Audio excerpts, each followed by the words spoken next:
कि एक लेवा एक देवादूतम, ऋषि जी कोई किसी का पिता नहीं पुतम, ऋण संबंध जुड़ा एक ठाठा, अंत में सब 12 बाटा।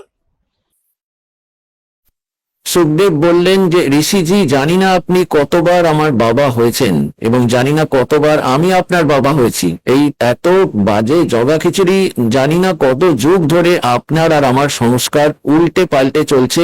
এখন যেহেতু আমি এর থেকে মুক্তি চাইছি, আর যদি আমি আপনাকে দেখি তাহলে আমার আপনার প্রতি মমতা সৃষ্টি হবে। এই বলে তার আগের সংস্কার থেকে কিছুটা ব্যাটারি চার্জ ছিল, তার মধ্যে আকাশে উড়ে যাওয়ার সিদ্ধি পূর্বজন্মের সংস্কার থেকে ছিল। তিনি আকাশে উড়ে গেলেন।